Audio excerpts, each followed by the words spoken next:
Hello, YouTube. Ready for another session. Let's dive right into it, shall we? Let's see what we got here. We got our dictionary set up. We've got our text set up. Here we go. Here we are. Okay. We are on Chapter 2, Germany's Reaction Against the Jew. Once again, this is Henry Ford's International Jew. It was this is a collection of articles from the Dearborn Independent. He bought his own newspaper because he couldn't get any of his material published, I wonder why, in any of the major newspapers during that time. This is around 1920. So he said, all right, I see how you're going to do me. I'm going to buy my own goddamn newspaper, and I'm going to print what the hell I want. And that's what he had to do just to get his own free speech back in 1920. All right, here we go. Chapter 2, Germany's Reaction Against the Jew. Humanity has become wise enough to discuss those forms of physical sickness over which it formerly drew the veil of shame and secrecy, but political hygiene is not so far advanced. The main source of the sickness of the German national body is charged to be the influence of the Jews, and although this was apparent to acute minds years ago, it is now said to have gone so far as to be apparent to the least observing. The eruption has broken out on the surface of the body politic, and no further concealment of this fact is possible. It is the belief of all classes of the German people that the collapse which has come since the armistice, and the revolution from which they are being prevented a recovery, are the result of Jewish intrigue and purpose. They declare it with assurance. They offer a mass of facts to confirm it. They believe that history will provide the fullest proof. And isn't that right? History will provide the fullest proof. Now, it's important to understand at this time, it was 1920. This is 2 years, a year and a half to 2 years after World War I. Germany, even though not one single enemy had stepped foot on German lands, Germany lost the war and was strapped with all the blame for the war, was hit with all kinds of reparations to pay. They were disarmed. They were put into abject poverty, and Germany was in the pits in the 20s until 1933 when Hitler came about and Hitler turned the entire country around. As a matter of fact, he managed to be Times Man of the Year one of those years. I'm not sure which year. But this is a time when Germany was in dire straits.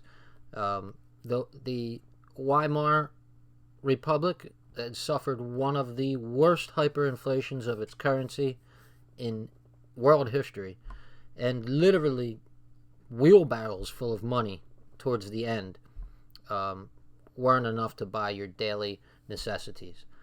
And so they were in a stricken state. There was a phrase back then where people said, we were stabbed in the back. What was this stab in the back that they always talked about? Now, Hitler was a World War I veteran, and he talked about this stab in the back. Well, what is this stab in the back? How could you lose a war where you didn't even have any enemy come into your territory?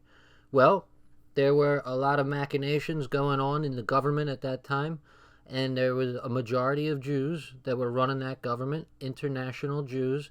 Of course, you have to remember that not your average everyday Jew had a position in the government. However, about 90% or so, at least 80 to 90% of Jews were communists, and communists were to blame for what happened to Germany between 1920 and 1933.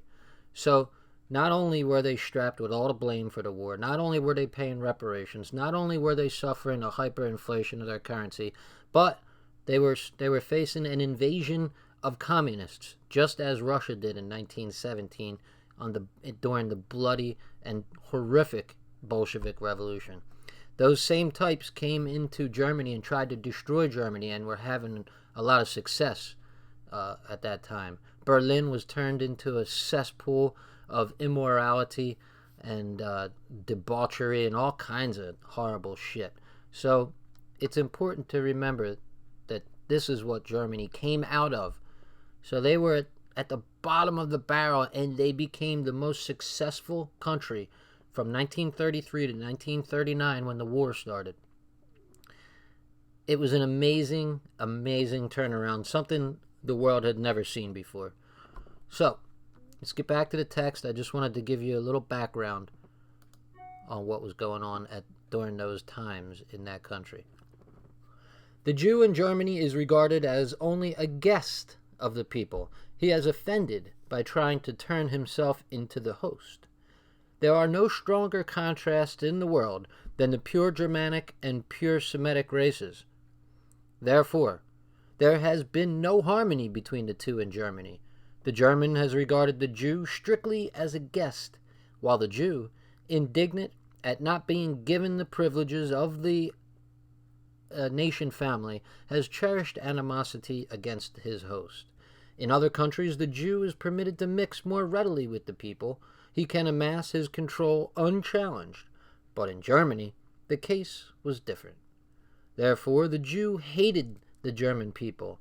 Therefore, the countries of the world which were most dominated by the Jews showed the greatest hatred of Germany during the recent regrettable war. Jewish hands were in almost exclusive control of the engines of publicity by which public opinion concerning the German people was molded. The sole winners of the war were Jews. But assertion is not enough. Proof is wanted. Therefore, consider the evidence. What occurred immediately upon the change from the old regime to the new? The cabinet, composed of 6 men, which substituted the minister of state, was dominated by the Jews Whaaas and Landsberg. Whaaas had control of foreign affairs. His assistant was the Jew Kautsky, a Czech, who in 1918 was not even a German citizen. Also associated with Whaaas were the Jews Kohn and Herzfeld. The Jew Schiffer was financial minister of state, assisted by the Jew Bernstein. The Secretary of the Interior was the Jew Preuss, with the Jew Dr. Freund for his assistant.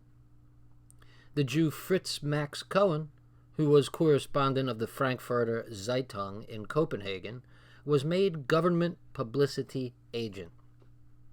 And so you had domination by a select group of people, this in-group preference, that when one gets in, they let the others in.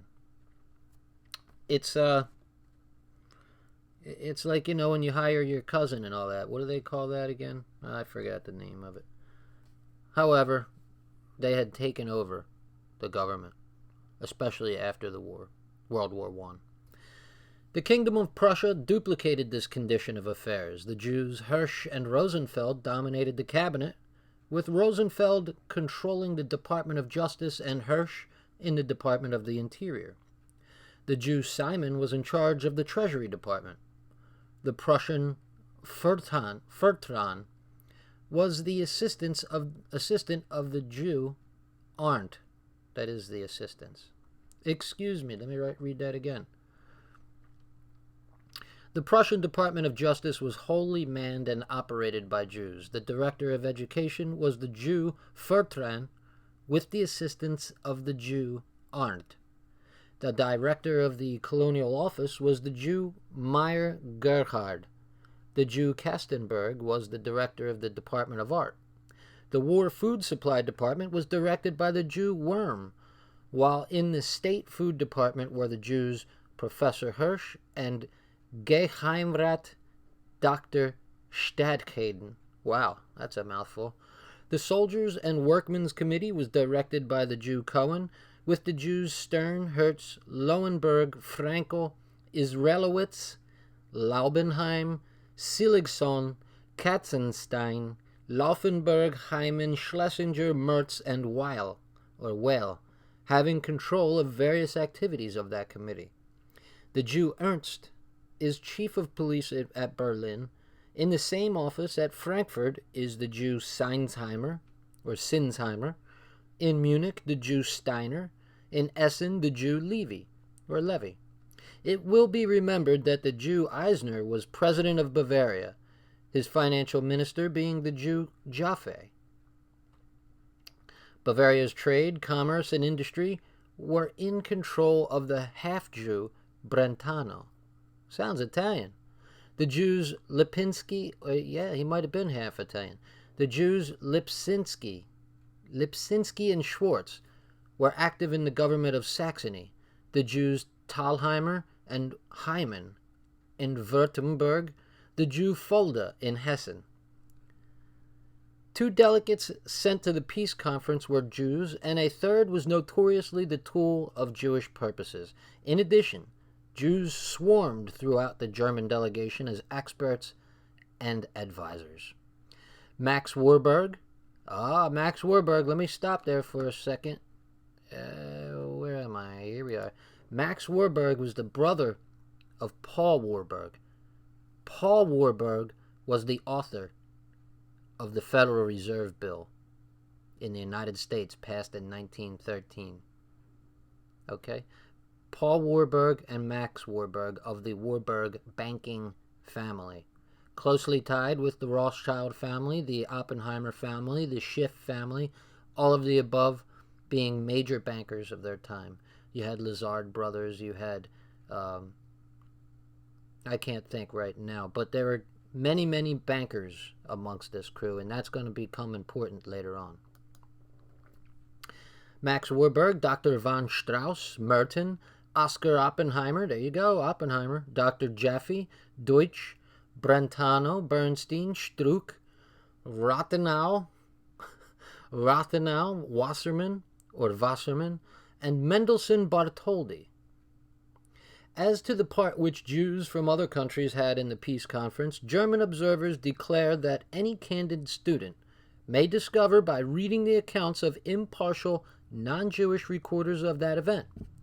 Only the non-Jewish historians seem to have been struck by the fact the multitude of Jewish writers apparently judged it wise to conceal it. And that's why control of the press is so important. You can't underestimate the power of controlling the information of a nation. Look at us today. Look at the nation today. Everyone is under an illusion and a spell by not only major media as far as news and newspapers and news television, but you also have music, you also have Hollywood, you also have even, plays and the arts. All these things, literature, are controlled by a select few group of Jews. Again, hashtag not all. I want to reference that. And I also should say that while I'm doing this, I want you guys to understand that I'm not here to, throw racial slurs at people. I mean, it's not every Jew that owns J.P. Morgan. This is a select group of people who, in fact, will even hurt other Jews in their process of hurting the nation. They don't care. Whatever serves their little select group is all they care about. And if you're a Jew of meager means, they don't care about you. They'll stomp on you and crush you just the same. So I would appreciate if when you guys are commenting, when you're in the chat, I do not want to see any slurs. I do not want to see any references to gas chambers and ovens and all this shit. I will not tolerate it.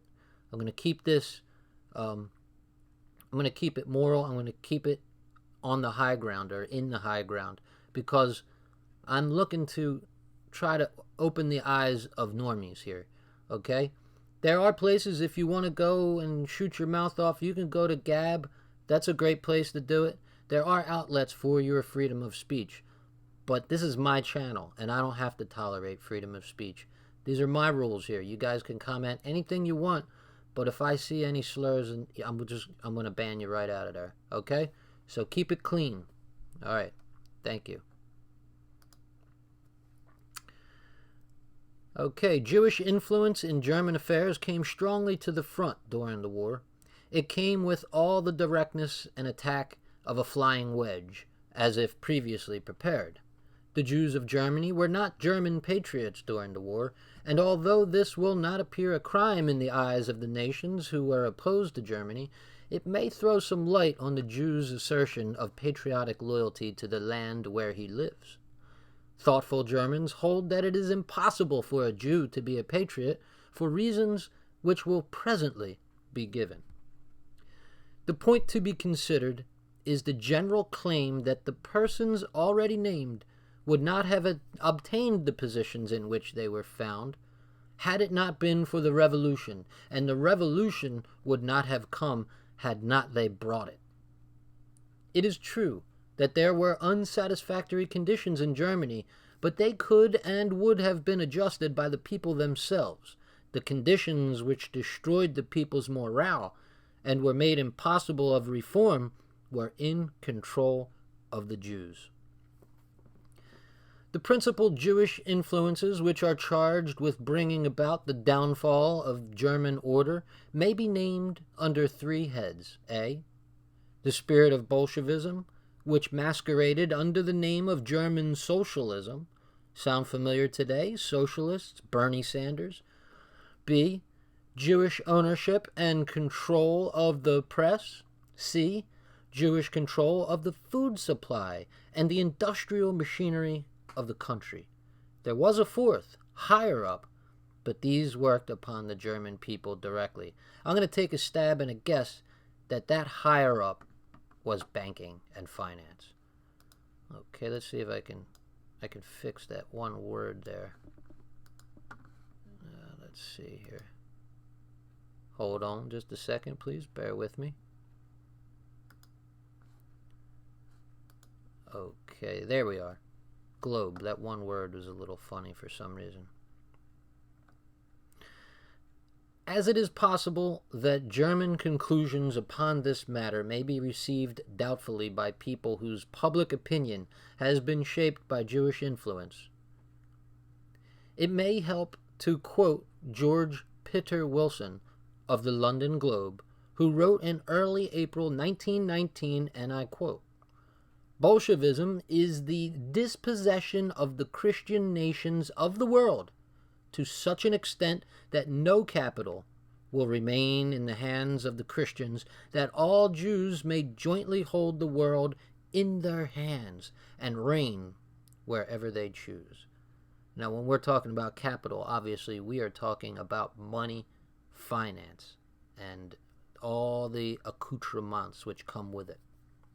As early as the second year of the war, German Jews were preaching that Germany's defeat was necessary to the rise of the proletariat.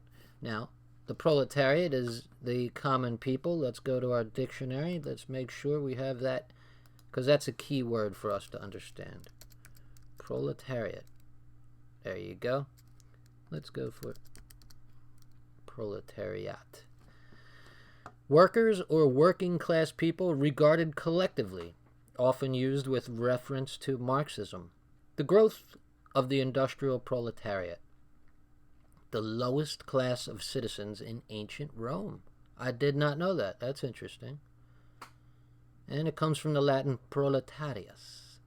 Okay, so it's important to understand this dichotomy between the proletariat and what they call the bourgeoisie.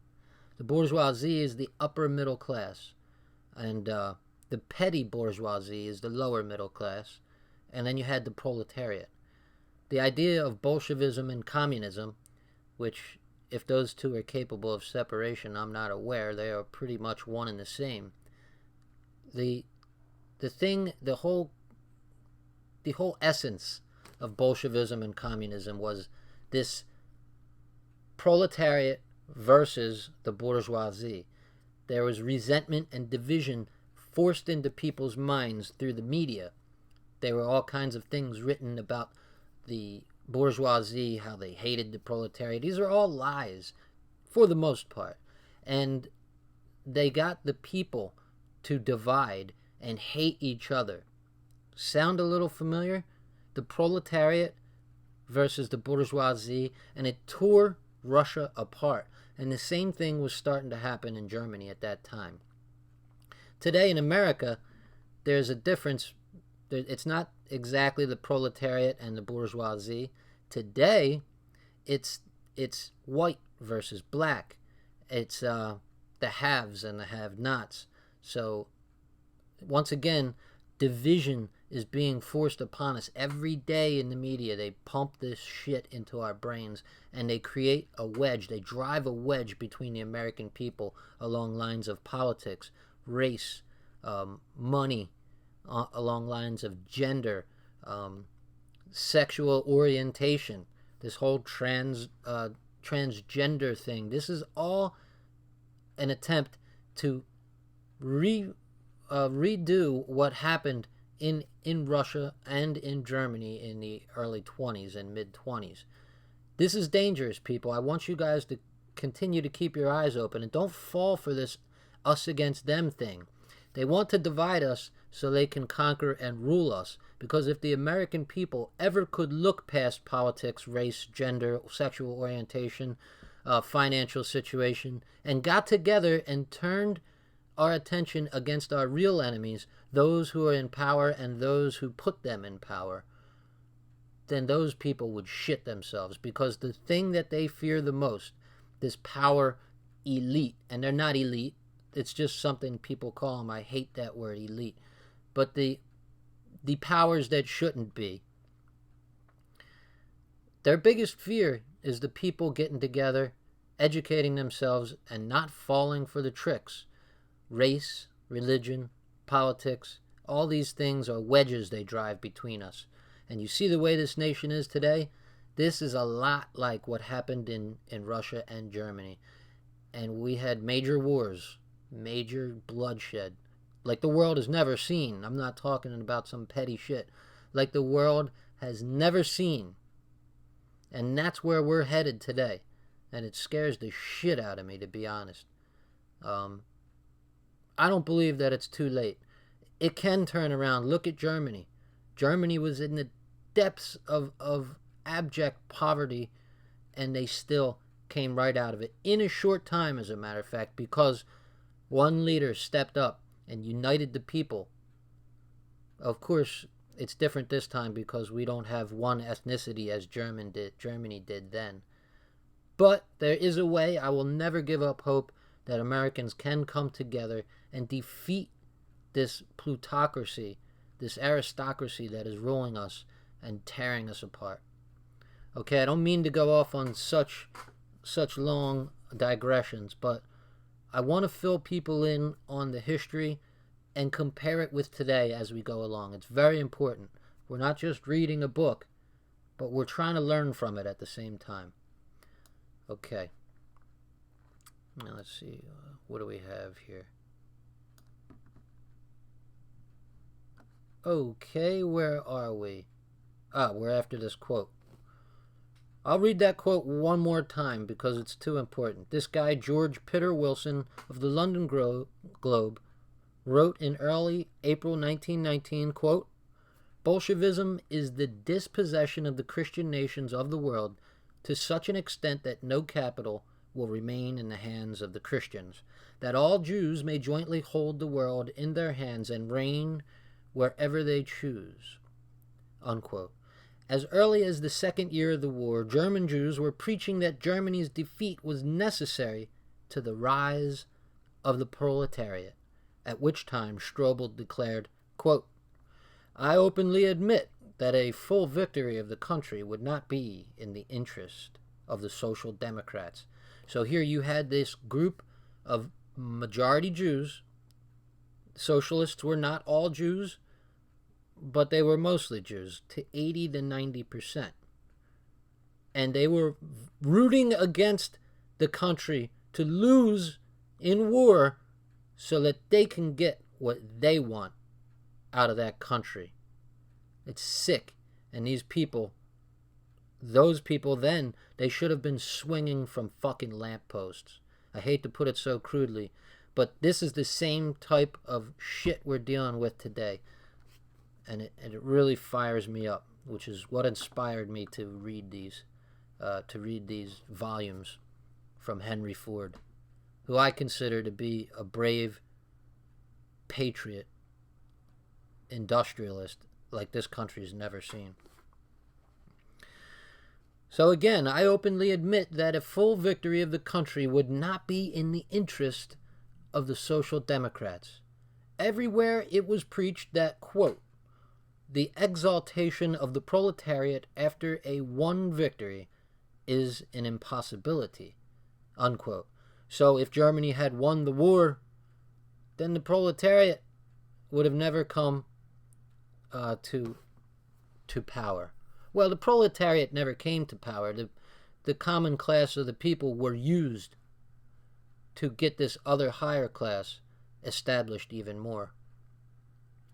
These instances out of many are cited not to reopen the military question, but to show how the so-called German Jew forgot loyalty to the country in which he lived and joined the outside Jews in accomplishing the collapse of Germany. That's the stab in the back. And not merely, as we shall see, to rid Germany of militarism, which every thoughtful German desired, but to throw the country into such confusion as to permit them to seize control. The press of Germany echoed this plan of the Jewish spokesman, at first faintly, then boldly. The Berliner Tageblatt and the Münchner, I guess that's Munich? Or is there another city named Munch? And the Münchner Neuester Nachrichten were during the whole war official and semi-official organs of the government. Boy, I'll tell you, these names are a real workout for the tongue. They were owned and controlled by Jews, as was also the Frankfurter Zeitung and a host of smaller papers that were their spiritual dependents. These papers, it is charged, were really German editions of the Jew-controlled press of the Allied countries, and their purpose was the same.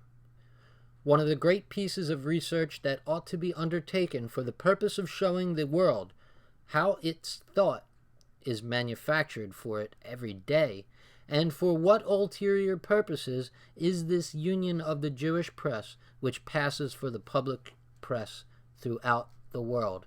So, Ford is trying to say that take note of how our news is manufactured every day. It's concocted, manufactured, and served up to us, jammed down our throat, day after day after goddamn day. Now, ulterior purposes, I'm sure a lot of you know that, but let's look it up anyway. Ulterior purposes are side purposes that, ostensibly they are one thing, but really there is an ulterior motive. One that, let me type that. One that is hidden, a hidden purpose. Existing beyond what is obvious or admitted, intentionally hidden. Could there be an ulterior motive behind his request? Beyond what is immediate or present, coming in the future. Ulterior pay promised to the mariners, or the mariners. Okay, back to the text. The food and supplies of the people quickly passed into Jewish hands as soon as the war emergency came, and then began a period of dishonesty which destroyed the confidence of the bravest. Like all other patriotic people, the German people knew that the war meant sacrifice and suffering, and like other people, they were willing to share the common lot.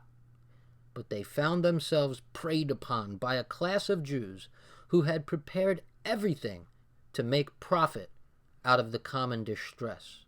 Immediately, Jews appeared in banks, war companies, distribution societies, and the ministries of supplies. Wherever the life of the people could be speculated in or taxed, articles that were plentiful disappeared, only to reappear again at higher prices. The war companies were exclusively Jewish, and although the government attempted to regulate the outgo of food in the interests of all the people, it became notorious that those with money could get all of anything they wanted, regardless of the food cards. The Jews simply trebled the price of goods. That means tripled. And food cards is, I believe that the citizens of Germany were issued food cards, which, as in a communist government, the government decides how much you get, and that's it, unless you got big money. So, if you had big money, it doesn't matter about the food cards for you. You get anything you want. So the Jews simply tripled the price of the goods they let go without the cards, and so kept a stream of the nation's gold flowing into their private treasuries. None of the government's estimates of the food stocks could be depended on because of the hidden hoards on which these speculators drew. So these guys piled up food and sold it back at high prices. It wasn't scarce, but it was made to be scarce. This began to disturb the morale of the people, and complaints were made and prosecutions started. But as soon as the cases came up, it was discovered that the prosecutor appointed to charge and the commissioner appointed to judge were also Jews, and so the cases usually wore themselves out without results. When, however, a German merchant was caught, great noise was made about it, and the penalty placed upon him was equal to what all the others should have had. Go the length and breadth of Germany today, say the reports, 1920. Study the temper of the people, and you will discover that the abuse of power by the Jews has burned across Germany's memory like a hot iron. Is it any wonder there was so much resentment for Jewish people when Hitler came to power? Is it any wonder that this wave of resentment quickly swept him into power, and a fervent support of him developed? Is it any wonder? All right, give me a minute. I have to take a break just for a second, and I will be right back within 2 minutes.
Okie dokie, I am back.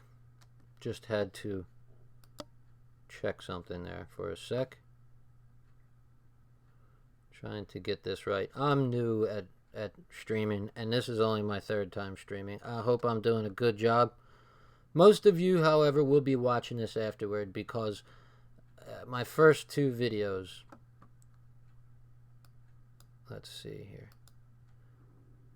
My first two videos, they got showed. They got put into a limited state, which is ridiculous because I'm only reading a book that is in the public commons. This is a free PDF that anyone can get. This is one of our greatest industrialists who wrote a frickin' book. It doesn't promote hatred. It doesn't promote violence. There are no slurs or epithets. It's ridiculous. Especially when there are people on YouTube who have all kinds of horrible things up, and they are saying the most horrible things about Jews with no distinction. They're just blanketly a blanket denigration of Jews with all kinds of pejoratives, and that gets to stay. I don't understand it. There's no rhyme or reason to this YouTube purge. But I know this. There is one organization that is in charge of all this policing of YouTube, and it is the Anti-Defamation League. And they have no dog in the hunt, do they? One of these days I'm going to read The Ugly Truth about the ADL. Maybe that's the next thing I should do. I don't want to open up too many projects at once, though. I want to try to finish what I start first. Maybe after volume 1. But it's the ADL who decides what comes and goes on YouTube. I can't figure it out. I cannot figure out. I appealed the first two, but you know, you can wish in one hand and shit in the other and see which one gets filled first. You know what I'm saying? I'm not holding my breath. Alright. That's enough of me ranting. Let's get back to business. Okay. Let's see. While these influences were undermining the mass of the people... Wait a minute, let me just recap the last paragraph.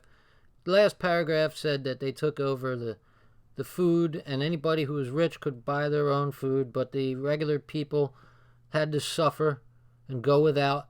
And believe me, there was a horrific suffering during those times. People don't understand that this anti-Semitism, this hatred of the Jews, did not materialize out of thin air.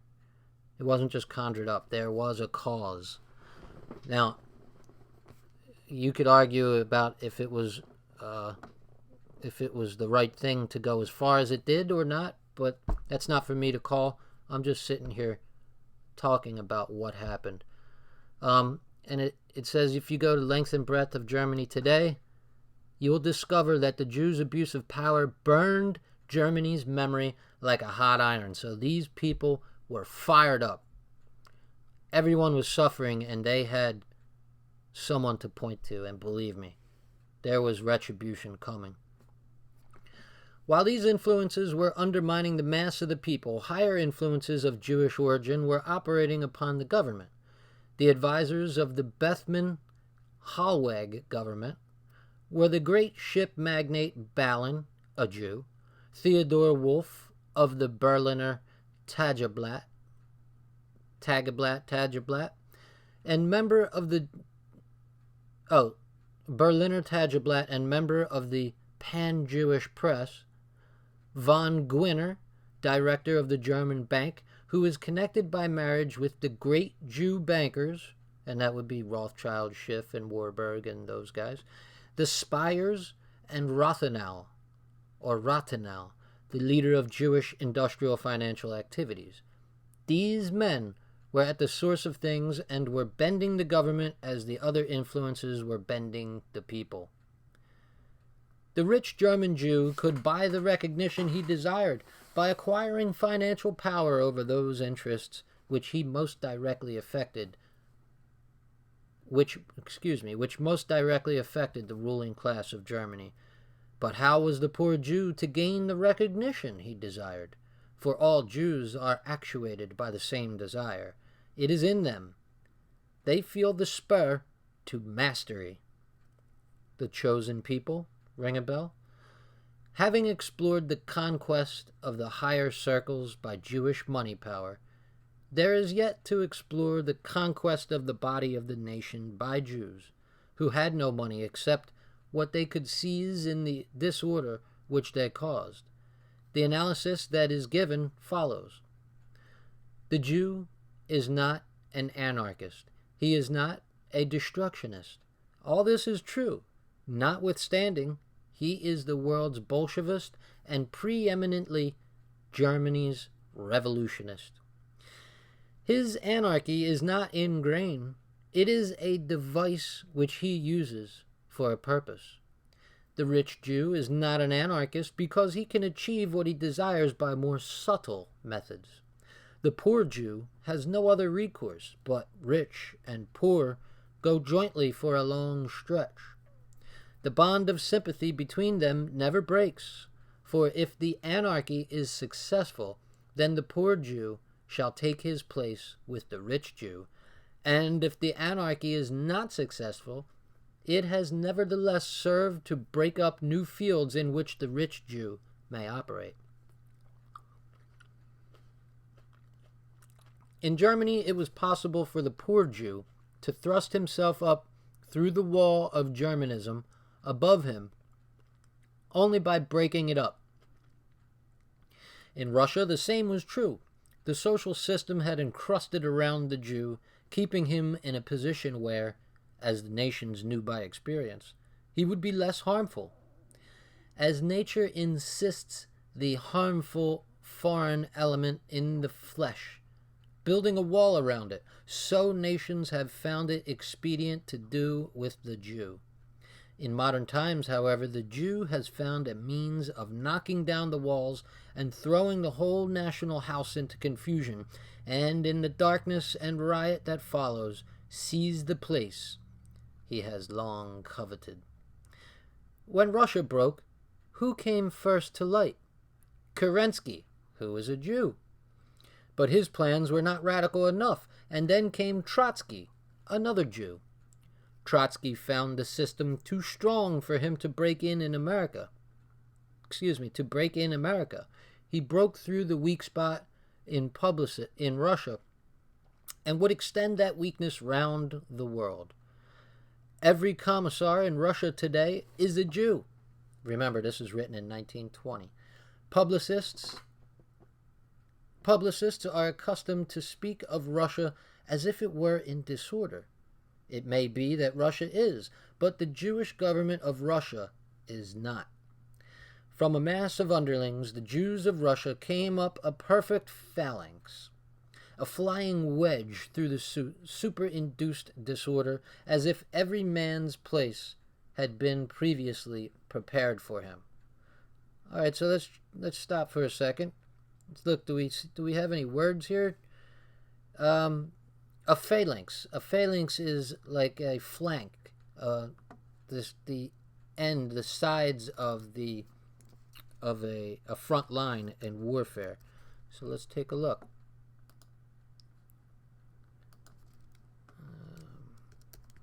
Phalanx.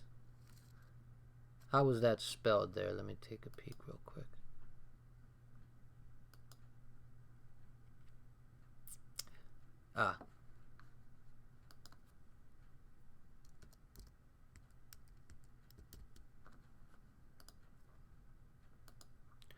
Here we are. Phalanx.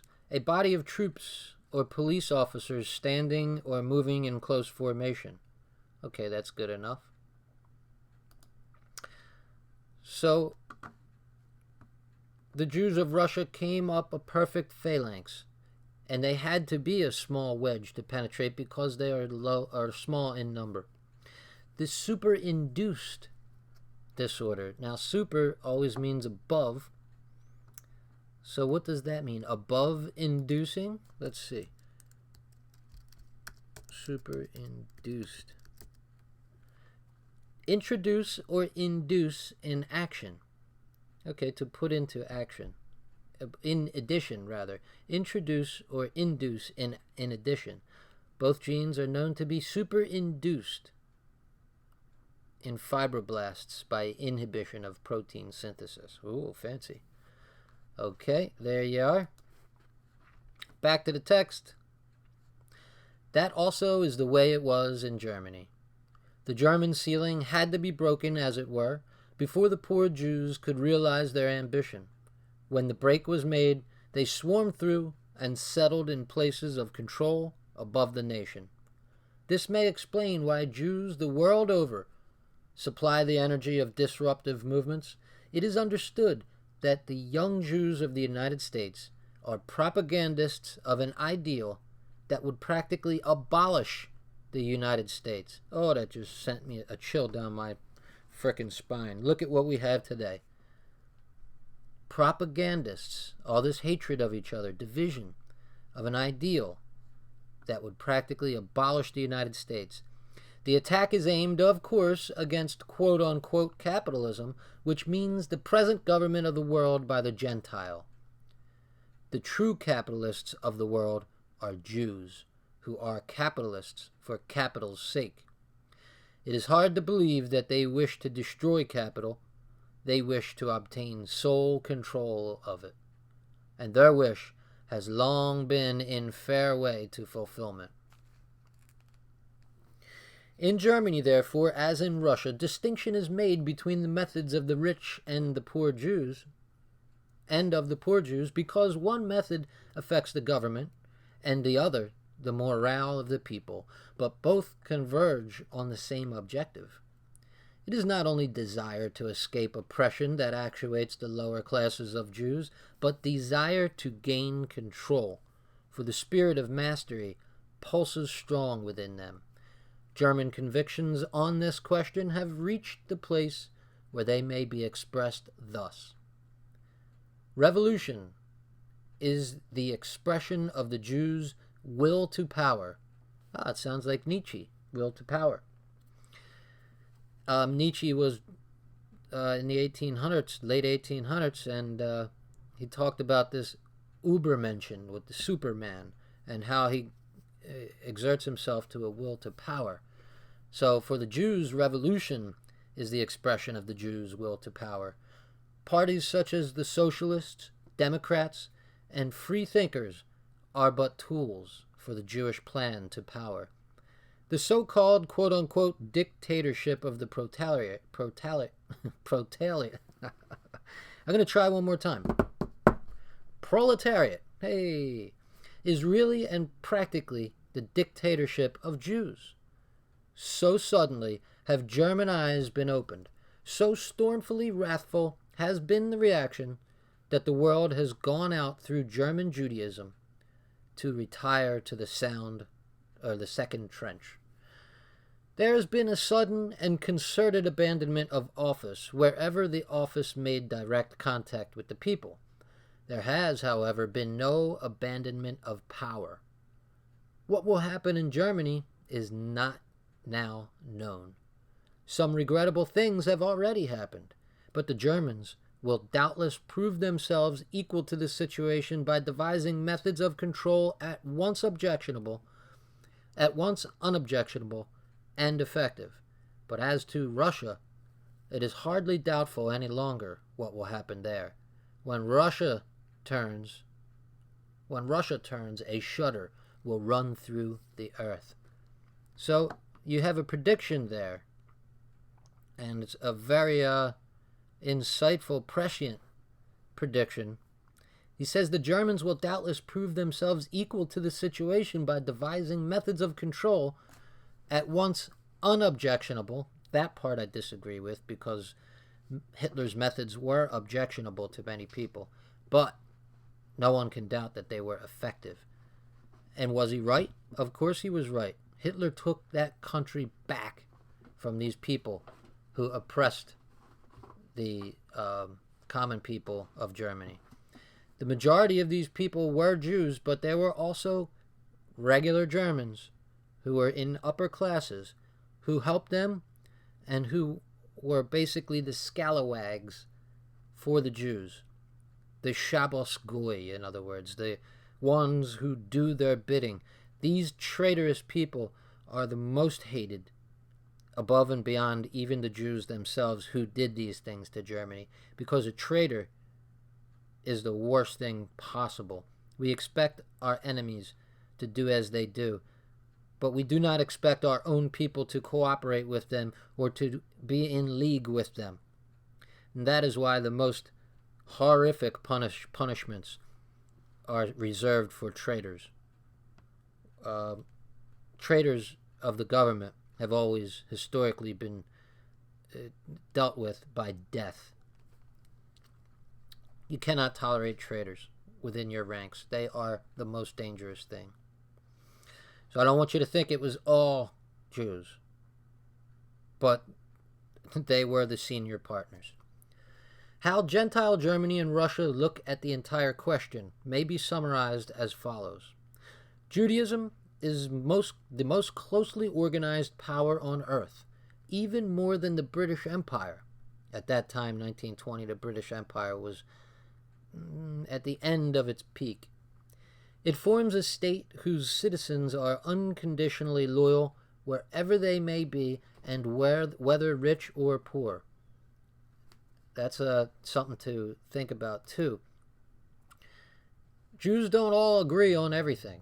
They disagree a lot. You have religious Jews, you have non-religious Jews, you have conservative Jews, you have liberal Jews, you have all different kinds of Jews, Ashkenazi Jews, you have Sephardic Jewry, you have Hasidic Jews, you have Orthodox Jews, and they all have disagreements with each other within.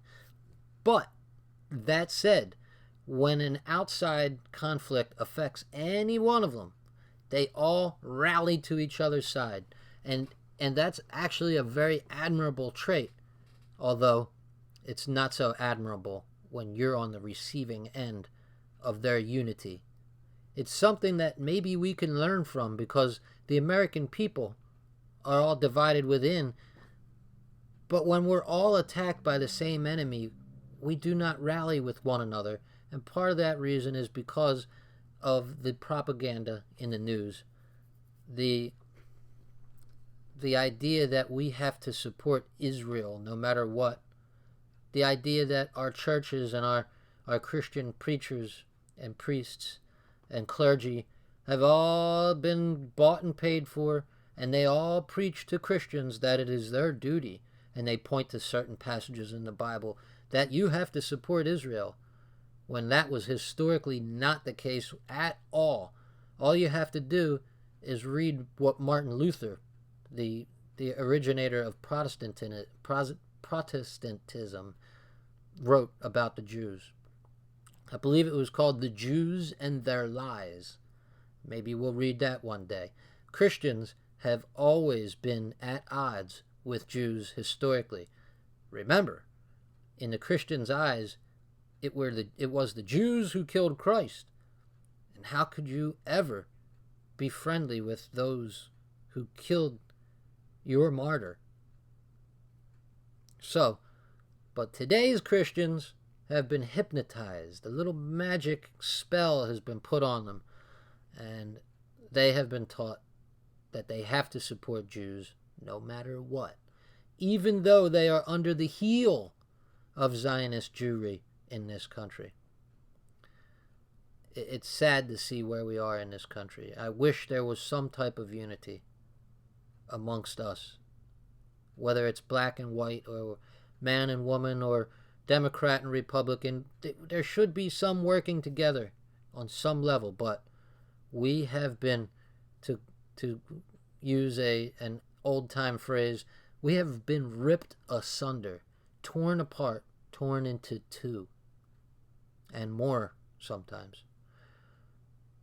It looks right now like it's not fixable, like there is no coming back. But goddamn it, Germany did, and they were in a worse condition than we. Matter of fact, it's my belief that we actually need things to get a lot worse before they can get any better, because the water's on, The electric is on. There's no shortage of food. We don't have a hyperinflation. Everyone is living comfortable lives, although things are getting tighter and tighter, and there's resentment between the people. But let something major happen to this country, and we'll see if the American people can rally together. I don't mean to keep digressing, but I'm going to say this while I'm feeling it. The lesson I got from 9/11 was that unity is possible, but it's going to take a calamity. It's going to take something of epic proportions to bring us forcefully together, where we have no other choice but to work with those who we disagree with. And that incident was 9/11.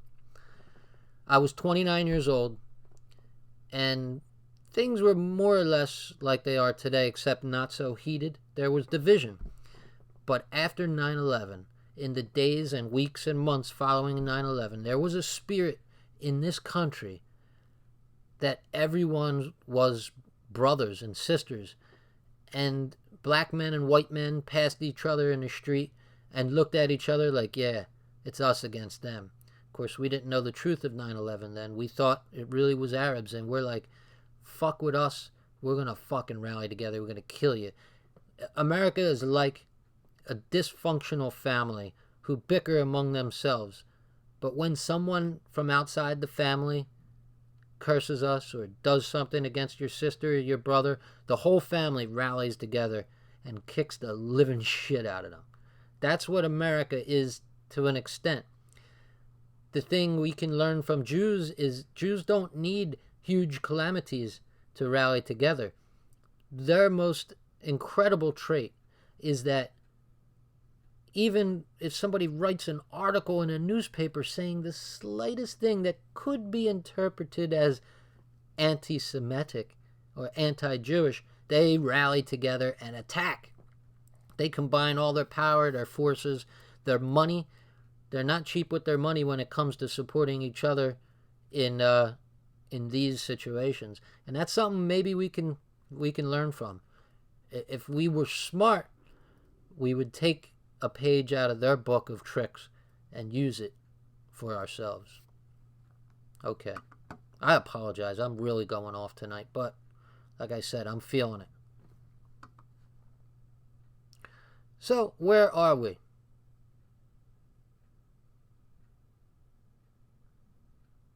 Okay, the last paragraph was talking about the Germans will prove themselves equal to the situation.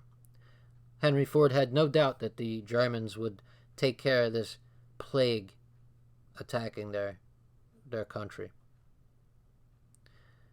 So over here it says Judaism's the most closely organized power on earth. They rally together, whether rich or poor. They are more tightly knit than the British Empire, which was the greatest empire the world had ever seen up until that point. The name which is given in Germany to this state, which circulates among all the states, is all Juden, or Judean. The means of power of the state of all Judean are capital and journalism, or money and propaganda. All Judean is the only state that exercises world government. All the other states can and may exercise national government only. So you hear about this deep state, all this shit. They want world government. The Illuminati is Illuminati is just a name they give to these people who want world government, and those people are overwhelmingly Jewish and Zionist. The principal culture of all Judean is journalistic. The technical, scientific, literary performances of the modern Jew are throughout journalistic performances. They are due to the marvelous talent of the Jews for the receptivity of others' ideas. Capital and journalism are joined in the press to create a political and spiritual medium of Jewish power. The government of this state of all Judean is wonderfully organized. Paris was its first seat, but has now been moved to third place. Before the war, London was its first and New York its second capital. It remains to be seen whether New York will now supplant London. The drift is toward America. Supplant means to overcome and replace. As all Judean is not in a position to have a standing army and navy, other states supply these for it. Its fleet is the British fleet, which guards from hindrance the progress of all Jewish world economy, or that part of it which depends on the sea. In return, all Judean assures Britain an undisturbed political and territorial world rule. All Judean has added Palestine to British control. Wherever there was an all Judean land force, whatever national uniform it might wear, it worked with the British Navy. So Ford is pointing out that all Judean is a word he's using to mean the world Jewry. And he's pointing out that they don't need their own fleet. They just commandeer the fleets of others. They don't need to go to war. They just commandeer the armies of countries that they are ruling and use the Gentiles to die for them and to put forth their plans for them. These are exceptionally brilliant people, but alas, they use their brilliance for evil. All Judean is willing to entrust the government of various strips of the world to the nationalistic governments. It only asks to control the governments. Judaism is passionately in favor of perpetuating nationalistic divisions for the Gentile world. For themselves, Jews never become assimilated with any nation. They are a separate people, always were, and always will be. That is true as it was then, it is now. All Judeans' only quarrel with any nation occurs when that nation makes it impossible for all Judean to control that nation's industrial and financial profits. It can make war, it can make peace, it can command anarchy in stubborn cases, it can restore order. Carrot and stick. It holds the sinews of the world power in its hand, and it apportions them among the nations in such ways as will best support all Judeans' plan. So what's it say? Their only quarrel with world Jewry is any nation that makes it impossible for them to control. Who was that? 1933 to 1939. Hitler took his country back, kicked out all these people, including Germans who worked with them. And what happened? The entire world came together to destroy Germany, and Germany paid a horrific, unimaginable price. Unimaginable. In the future, we'll talk about the price Germany paid. It's horrendous. But this is pre-World War II, and that'll be a time for another book.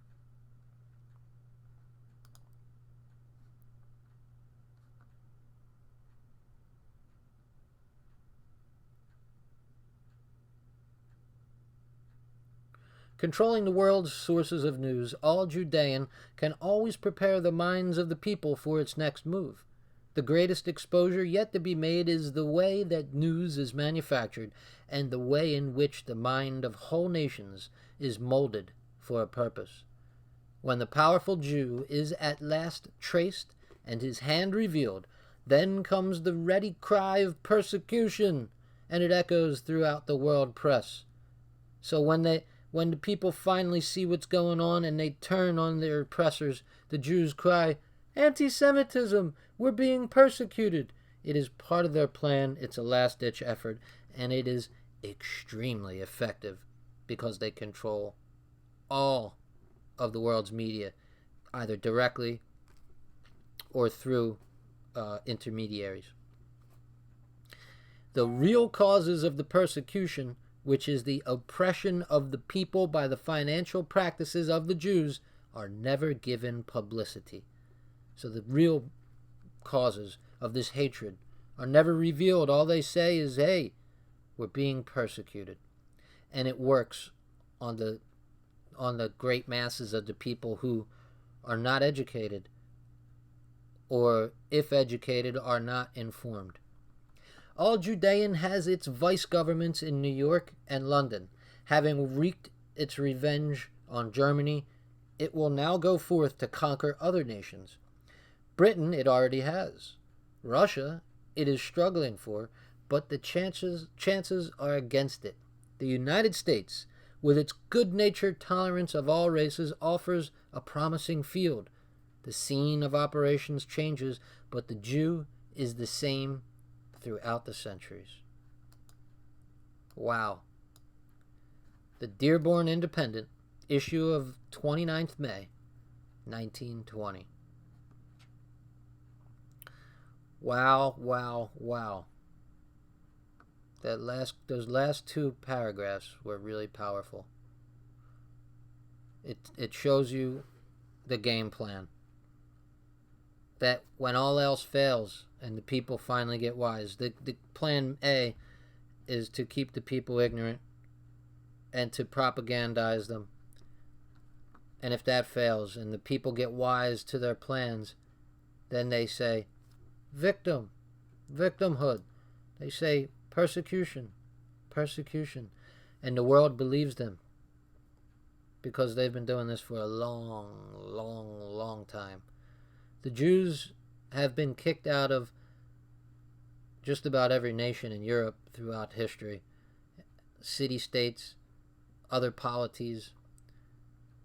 And the same thing happened every single time. They came in, they became overrepresented in government, money, finance. They persecuted and oppressed the people of these governments. When the people turned around and got wise to them and kicked them out, they cried persecution, anti-Semitism. It's a game plan that has worked again and again and again and again.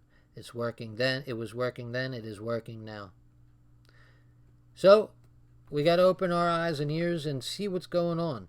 We got to learn to not be afraid to speak our mind. Don't be afraid if someone calls you a racist. Let them call you what they will. We can't control what other people say and do. We can only control our reaction to it. Call me a racist. I don't care. I don't care anymore. Call me an anti-Semite. But God damn it, I'm going to speak the truth. I do not care. Now, not all people are in my position and can speak the truth because they have mouths to feed. They have mortgages to pay, and they can't afford to lose their jobs. The power over top of the people is such that anytime someone even has an inkling of an idea and says the slightest thing that leans in that direction, they are pounced upon and hammered down, because the nail that sticks up is the one that gets hammered down. What I'm hoping for is for all the nails to pop up at once so we can free ourselves from this mooring and be free again. All right. Thank you for joining me. I think I may do chapter 3 later tonight. Let's get a peek. Jewish history in the United States. I'm not sure. I'm going to take a half-hour break, and if you see the live feed come up saying it's going to be in a half an hour or 45 minutes, then you know I'm coming on. If not, I'll see you the next time, and you guys take care. Thanks for listening, and good night.